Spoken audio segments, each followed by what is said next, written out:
present myself Khushi from class 9. Today I am your assembly host. Now I would like to call the girls of class 10. सुप्रभात मेरे प्रिय भाई और बहनों, हम कक्षा 10वीं की छात्राएं आप सभी के सामने रामचरितमानस के बालकांड की कुछ पंक्तियां प्रस्तुत करना चाहते हैं। सीता स्वयंवर में राम द्वारा से धनुष भंग करने के बाद मुनि परशुराम को जब यह समाचार मिला तो वे क्रोधित होकर वहां आते हैं। सिर्फ धनुष को पंडित देकर वे आपे से बाहर हो जाते हैं। तब मुनि परशुराम क्रोधित होकर बोलते हैं कि इस धनुष को किसने तोड़ा है। तब भगवान श्री राम उन्हें समझाते हुए कहते हैं, नाथ संबुधन भंज निहारा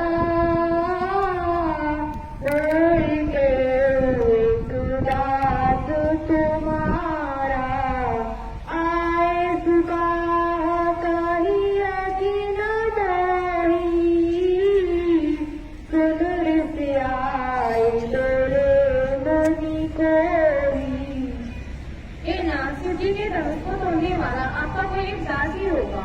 आप आज्ञा दीजिए कि आप किस प्रयोजन से यहाँ आए हैं। क्रोधी हुई यह सुनकर और क्रोधित होते हुए बोले, सेवक सो जो करे सेवकाई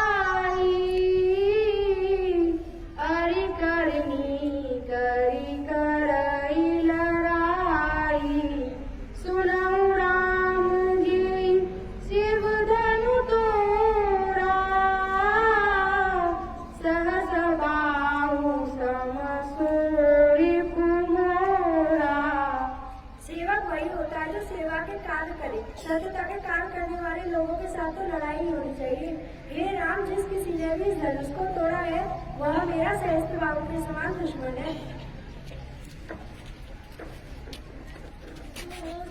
गाऊ बिहाई समाजा नच मारे जही सब राजा सुनी मुनि वचन लखन मुस्काने भोले पर सुन रही अब माने।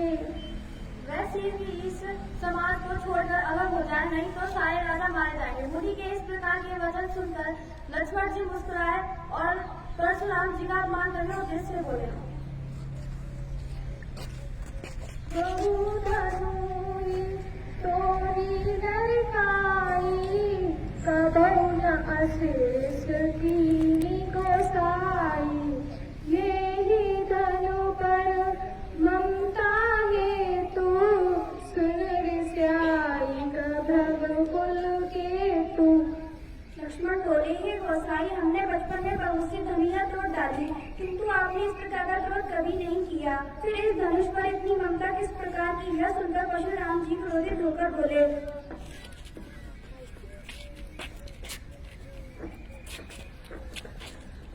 रे बालक कालवश बोलक तोय न समार धनुई सब त्रिपुरा धनु विदित सकल संसार। यह सुनकर परशुराम जी क्रोधित होकर बोले, हे राजपुत्र, तुम अभी काल के वश में हो, इसलिए समझकर नहीं बोल रहे। समस्त संसार में विख्यात शिव जी का धनुष क्या धनुष के समान है। धन्यवाद।